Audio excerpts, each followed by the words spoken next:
What's up, y'all? It's been a while since I did another video, and I probably should have done some in the process because there's a few things I did that I should have took videos of, and I didn't. So I'm gonna give you an update on everything. A lot has changed from the original thought and plan that I was going to do with this Jeep project. Uh, I know, if I recall, it was going to be some 22s or 20s or something like that. I was going to put on there in the original video. Well, that changed. I wanted to keep 15-inch rim. I'm old and I'm old school. So with that being said, I'm going to run 38s, but I'm going to run wider tires. Instead of 1250s, I'm going to do 1550, 15-inch rims. Uh, that's one of the things that has changed. Um, the transfer case, the front differential, I had to rebuild. When I got to the point where to check my fluids on everything, I went to the rear first, worked my way forward. The rear looked good. Did change the fluid, everything looked good in there, and I was like, cool, this is something great. Get to the transfer case, and 2 cups of water came out of it and a whole bunch of sludge. So I pulled that out with the help of my stepson Hunter. Thank God he was here to help me because that son of a gun's heavy. Uh, we pulled it out, took it apart, cleaned everything up, rebuilt it, new seals, new gaskets. They replaced one of the bearings in it, which is the front one that goes to your front drive shaft. The front differential went to it, and thinking, man, it can't get no worse than that transfer case. Boy, was I wrong. I am 100% Irish, and the saying is lucky the Irish. Well, when an Irishman has lucky the Irish, he means the 1%. And I am the 1% when it comes to luck. Uh, the front differential was packed full of mud from one end to the other. I shit you not. Literally, it was packed full of mud. Not sludge, not oil, not water, mud. Don't ask me how. It's like they took that front cover off and they just started cramming it in there. I don't know what the hell. But that's been redone. Everything in it is brand new. The downfall is the gear ratio. I was hoping for a better gear ratio. They are running the stock gear ratio for this K10, which is a 307 gear ratio. I'll get great gas mileage, but it'll suck off-road.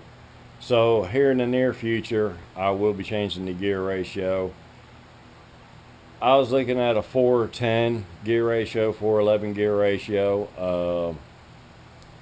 I may wind up changing that thought. I kind of want to drive it on the road as well as off-road, and I'm thinking the 410 gear ratio would be an all-around good gear ratio for what I want to do.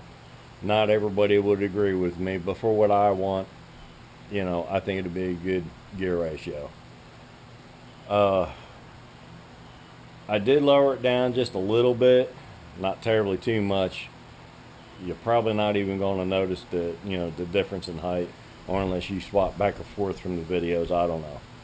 But I'm going to show you some of the things. Some of y'all, if you're watching, you may have remember from the first video uh, what they did wrong. And I'll do a little recap here on the steering. I put a 4-inch high-rise drag link, 4-inch drop. Here, the shocks, if you recall, they had a square tubing come up and put short little shocks on there. I've got the longer ones. When I looked at this, I knew I wanted to put the longer ones on there, obviously. And when I looked at this, I'm like, well, I got to figure something out to get this back right. Well, as I started disassembling it, I realized, and hopefully you'll be able to see this, I welded this back on here. They literally cut the mount off, and they welded it to a square tubing just for short shocks. I don't see why they just didn't get longer shocks. I actually got the rear shocks. They called for this and put them up front. It worked out just fine. Plenty of travel, everything. Uh, the steering box. Now that's something else I had to fix too. Uh, I had this made at Napa because they had the line cut, which this is your pressure line. They had it cut with a little piece of pipe in there and a couple hose clamps. That shit leaked everywhere. Anybody knows a little of something knows that power steering, high pressure lines, shitload of pressure. That ain't gonna work. So I had Napa make me that. Then I found out it was leaking up here at the seal. So I had to tear all that apart, fix all that. Let's see. I guess you could tell that I painted it. The can's called khaki. I call it desert sand. It's more closer to the desert sand color than khaki. I don't know. As you can see on top of the windshield, lucky the Irish. But I did paint it to get rid of some of that black because it was hot. And I just sprayed right over top of what they had on there. I think they had some type of cheap Rhino line, like Hercules line or whatever the hell they call it, because when I was welding and making brackets for the YJ mirrors that I put on there, it wasn't grinding well. It was just smearing around, and then I kind of cleaned it up to where I can weld it. And then of course as I'm welding, the rest of that hinge where I welded it to, and I'll show you here in a second, it just literally melted off like it was like plastic melting. And for me to sit here and sand all this, a couple people asked me, well, why didn't you fix the dents? Why didn't you fix the runs that they had in it? Why'd you just paint over top of it? Well, for one, it's my fucking Jeep, okay? And I did it just to show character and age. You know, no big deal. I mean, hell, I'm going to have it out in the woods anyway. It's not a showroom Jeep. I'm not going to parade around $10,000 in this fucking thing. Hell, I probably got $500-600 in it. That's it. You know, and I drove it the other day. I'll say the other day, last week, for the first time on pavement to work, which was only about 5 minutes, 5 miles right down the road, and it did really, really good. You know, I was really shocked. I did do, after I did the transfer case and the front differential, I did drive around the yard, made sure nothing was going to snap, twist, or bend or break or whatever. Yes, I have confidence in my work, but it's always about being safe. You know, if I'm taking somebody in here, I want to make sure this thing's safe, you know, or if I'm going down the road and something happens and I hurt somebody else, you know, I can live with myself getting hurt, but not nobody else. So, with that being said, I drove it around the neighborhood. It's kind of like a circle here in this neighborhood. I love my neighborhood. It's real quiet, peaceful. Everybody gets along with everybody. I drove it around the neighborhood. It did good. So I went a little bit further down the road, about a half a mile down the road and back. It did really good till I got to about 40 mile an hour, and it kind of wandered slightly. And I think a lot of it has to do with these tires, and I'm fixing to show you. They're dry rotted, they're old, they're wore out, and this one front one here has got a chunk of rubber missing. As you can see right here, this big old chunk of rubber, the big old cracks and everything. Yes, I drove this 5 miles down the road, you know. What can you do? The itch was killing me more than anything else, I think. But to fix that wandering, I decided, well, I replaced the shocks on it, all four corners, and obviously it must have did something there. I wouldn't know because I didn't drive it, you know, right afterwards. But I put dual stabilizer shocks on here, and that totally got rid of my wander, literally. I know these bias ply tires that are on here, you know, they're super swampers, the 38, 1250, 15 super swampers. I'm really surprised they, you know, they're still on the freaking rims as bad as these tires look. But when they grip something, they grip, and it will pull you that way. But when I put them dual stabilizer shocks on there, I have more control. and that's the key thing. Now with the dual stabilizer shocks, Chevrolet says that this shock needs to mount right there to the original bracket, and then over here to that hole there, which is where you're supposed to originally put it on. I thought it looked stupid because the other shock mounts just like the way you see it. Well, I thought it looked kind of stupid. I really didn't like it. And I said, I'm going to do it the Chrysler way, which is this way. And everything works perfect on here. About 4.5 inches on that side, 4.5 inches on that side. You pull them out. This way you get your travel back and forth. Does perfect. The only thing is that this bracket here is mounted on my adjusting nut. So when I gotta adjust my toe on this thing, I have to take that bracket off. It ain't no big deal to me. So that being said, did that. The front bumper, I put this plate on here, put this mount on here, because if you recall in one or two of the videos, I don't remember which one, that this whole nose was just sitting down across this cross member, just flopping around. They didn't have nothing on it. So I got me a piece of pipe, got me some polyurethane bushings. They're shackle bushings. Cut at the pipe, fitted them in there, put my bolt up through the bottom. I got me a mount. I put this plate on here. This had a plate, went all the way across. I notched it out because somewhere down the road I am going to have a winch on here. I'm a working man, family man, working man. Money's a little tight. Periodically, I do what I can, but these big ticket items, I've got to save up the money for them. I just can't go run out and buy anything, like the tires, like the winch. There's a few other things.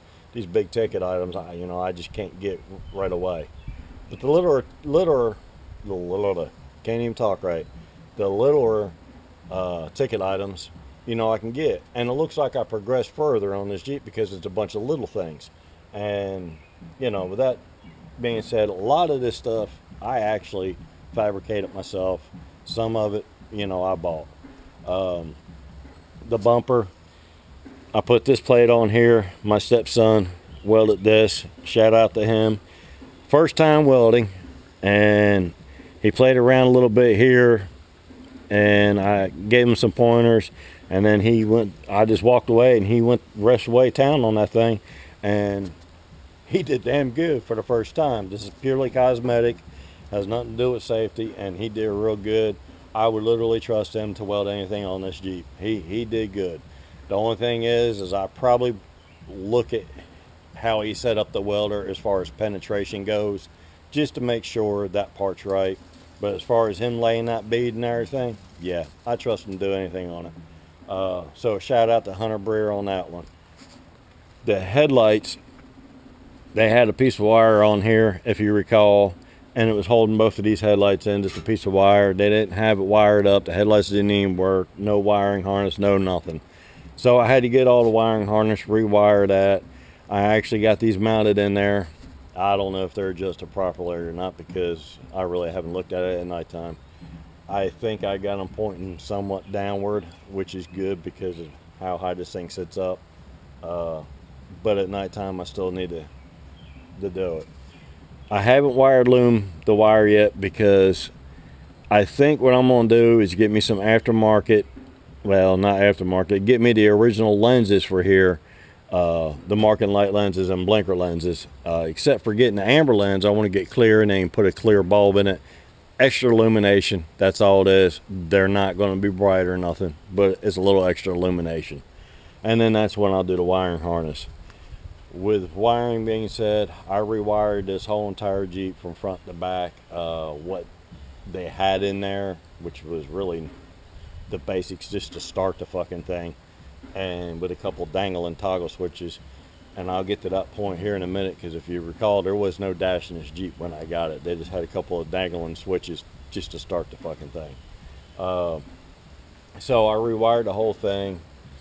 As far as the fuse box goes, I did use the original fuse box, I was looking for a particular one, and I just could not find it anywhere on the internet.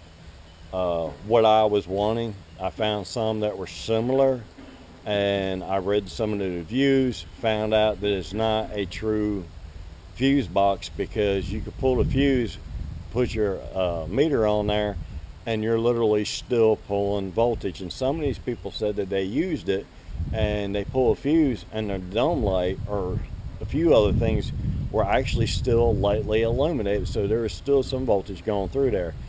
I did not go with it, so I wound up actually just using the original fuse box.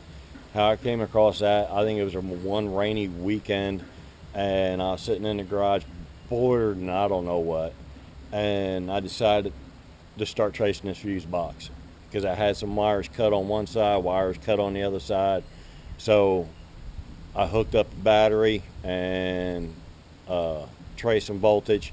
Then I started putting fuses in there, tracing the voltage through the other wires, and just started marking everything. And that's how I wound up using the original fuse box.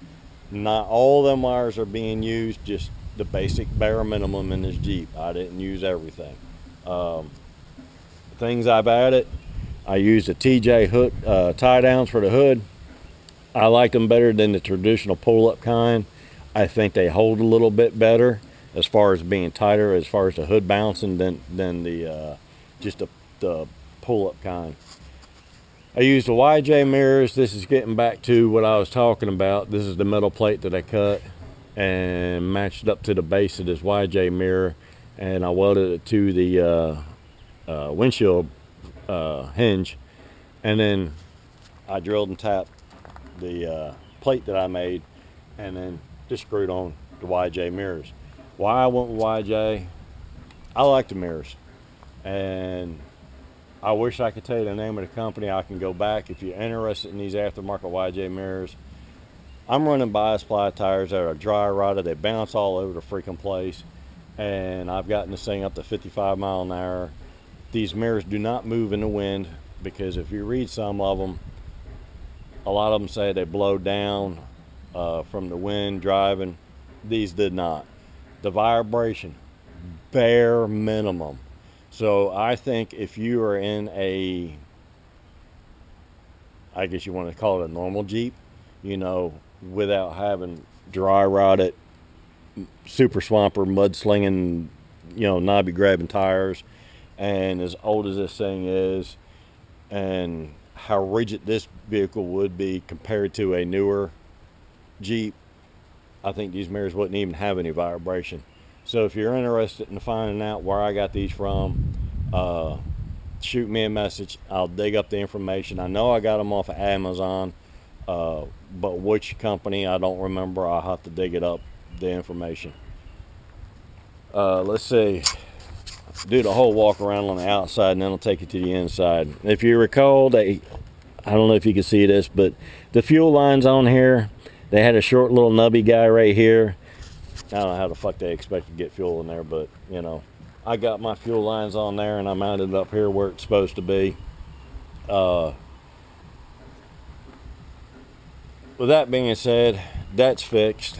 The brief top, I chose to get the brief top instead of bikini top because on these CJ7s, traditionally, you run a bikini top, not a brief top. I decided to go with the brief top. And the Windjammer here is the full length. On the CJ Windjammers or windbreakers, whatever you call them, I always call them Windjammers, they only come about seat level. And with that being said, I didn't want all that open up down here. So I took a gamble and I got me, I'm wanting to say it was like 2000 and something and up model Windjammer. And I knew the bottom bracket down below was not going to work with this because these are designed for like the YJs and on up, that the roll cage comes down behind the seat.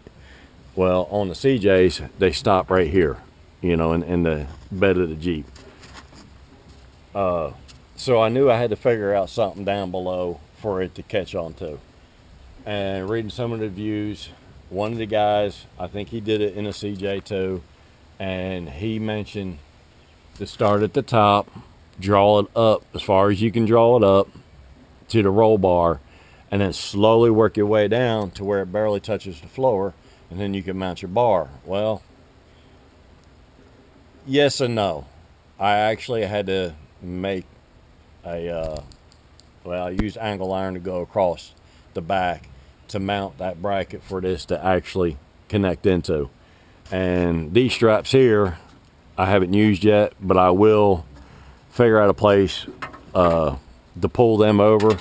I just haven't come up with nothing yet, and really haven't even gave it much thought.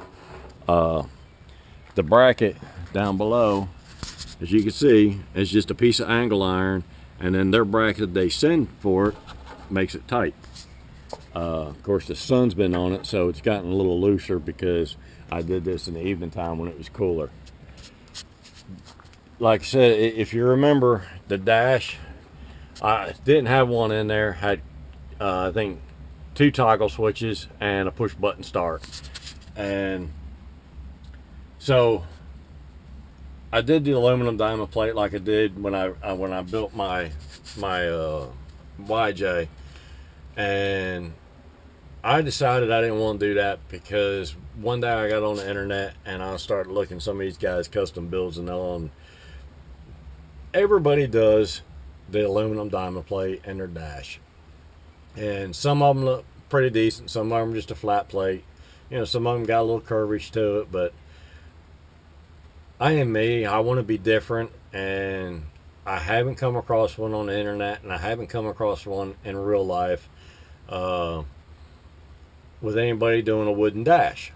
So with that being said, I got this wood at Lowe's. I got me some light stain and stained it very lightly just to bring out some of that wood grain. And I got me polyurethane or something like that. I don't know what the hell it is, varnish, polyurethane, whatever it is. It's indoor, outdoor, it's UV protectant, so you know when the sun is on it, it's not going to turn it yellow. And I did all of it. There's a piece of 1x1 that goes across here. That's solid, you know, that's solid. And everything on the back side plus that 1x1 and this has all been protected from moisture, rain, mud. You know, I wouldn't call it a torrential downpour savior, you know what I mean? But it is protected, so it's not going to like soak in or anything like that. I did do the edges of it, did back side of it, all that stuff. I got your basic, just your basic stuff in here. Temp gauge, oil, volt. On the other side of the steering wheel is my gas gauge. The green one's going to be for accessory switches, for, you know, accessory lights whenever I get around to that or something, I don't know. The orange one is for my windshield wipers. The clear one is for my headlights. The blue one is for my electric fan for cooling. The other one is to turn on my fuel pump and for the ignition, and then the red one's push start. That's simple. I left the B&M speed shifter in here because a lot of people, other than older folks, don't really know how to use them to shift. So it makes it a little bit harder. You know, somebody wanted to be stupid and try to steal this thing. The shift kit, excuse me, the shift kit for the transfer case. I did watch some YouTube videos on that because this one did not shift properly, and these MP203s are actually known. I don't know if that's showing a glare on there or not, but I'm going to try to get it to where y'all don't see a glare on there with the sun being behind me. So I decided to do a twin stick with it, which I'm not finished with it. And I watched a couple of different guys on YouTube, and the way they were doing it, you know, I'm like, it works, but it was like a lot of added crap that you didn't need, or a lot of stuff that you did that you didn't even need to do.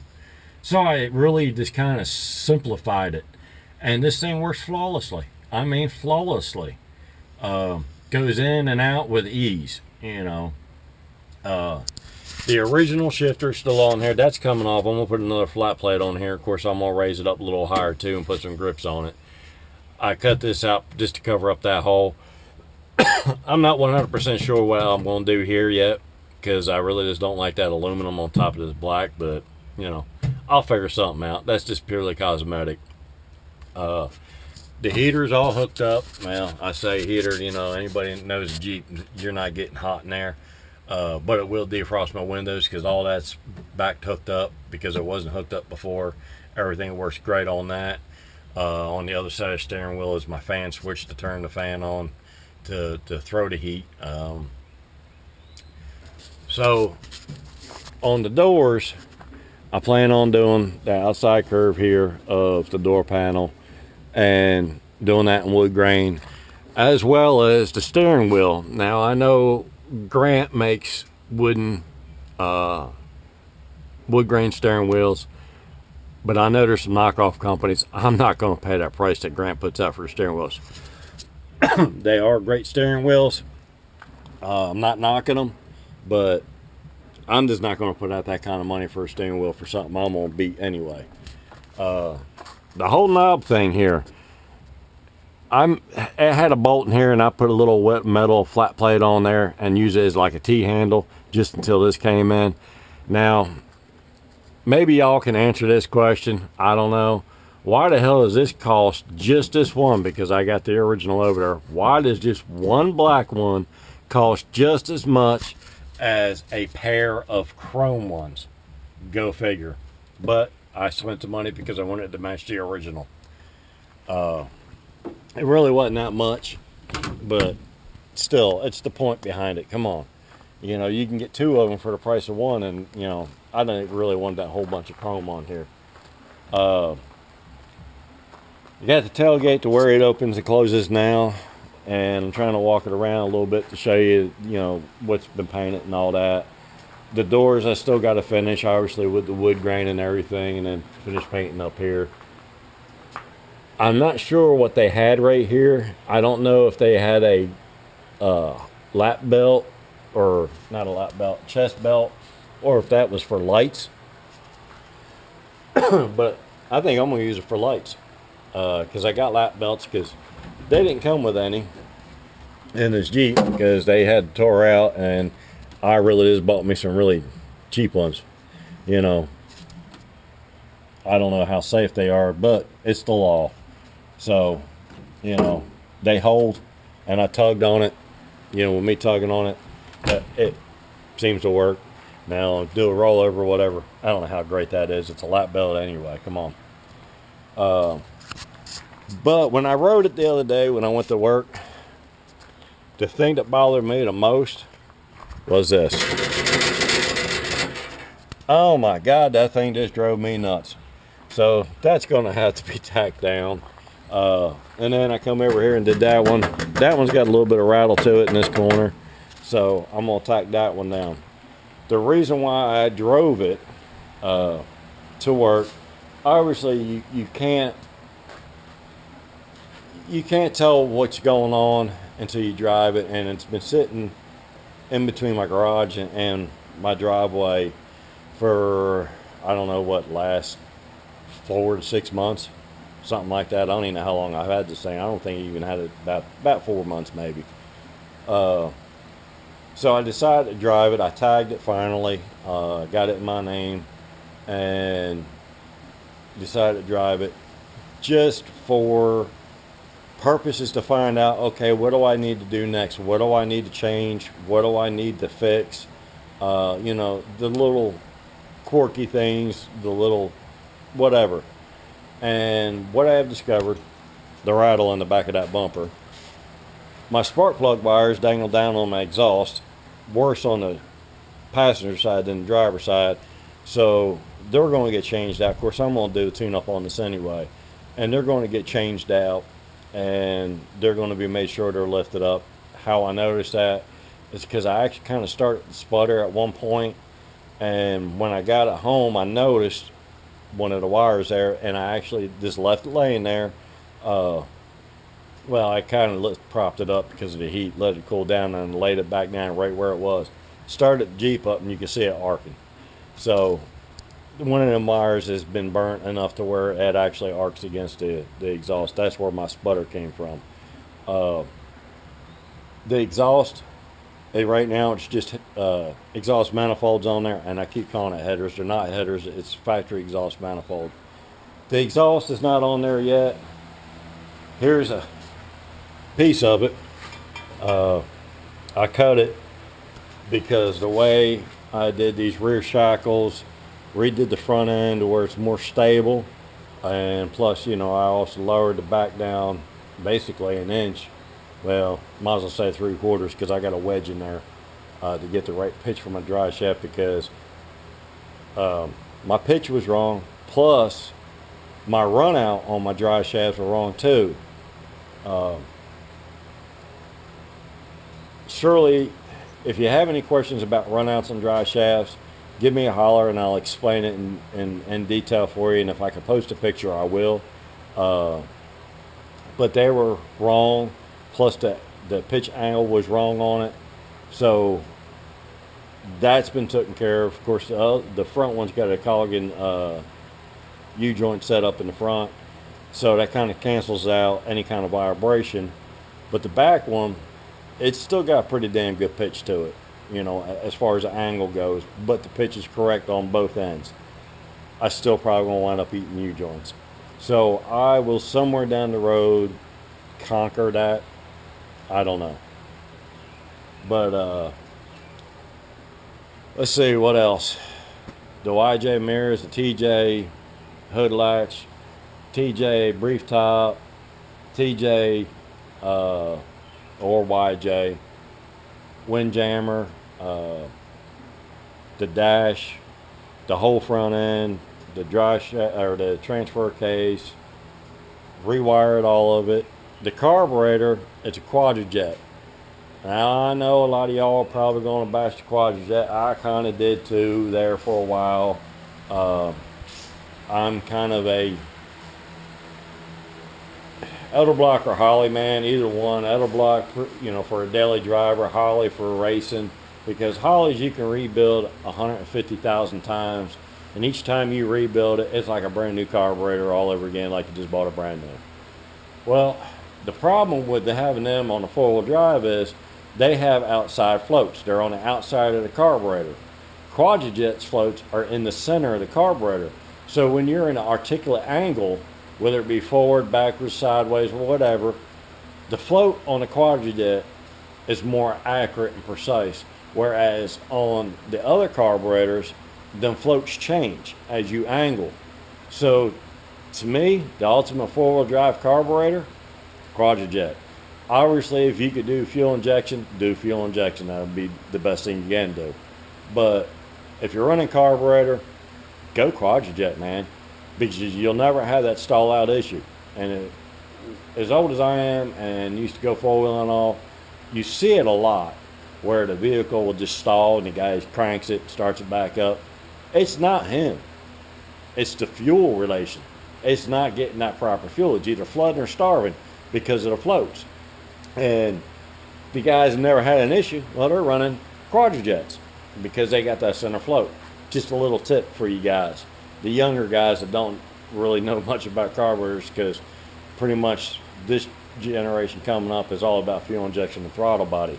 Really, even throttle body is almost out the door. It's all fuel injection. Of course, a lot of these guys are running propane now too, so that's a whole different ball game, but I'm not even going to get into that. So that's kind of the update on the Jeep. As far as the Jeep itself, the hard top right here, and I don't know if there's enough lighting in here for y'all to see this, but I'm going to give it a shot. It's broke, literally here. My neighbor works with fiberglass. He works at a motorcycle shop. They do custom side carts, wooden fairings, and all that stuff. And he works with fiberglass. And he told me the key secret of fiberglass, because I've never messed with fiberglass before. I have no clue. I have not a clue what I'm doing. I've watched a few YouTube videos and I listened to my neighbor. And he said the key secret is sand that down to the fiberglass, get it nice and clean. Of course, I still got to do more up here. And this is what they had on there. And if you see the backside of this, all that dirt, paint, and everything, that was laid up in there, and it just literally, it just peeled right on off because it was sticking to the dirt and paint and not the fiberglass. One of the guys, and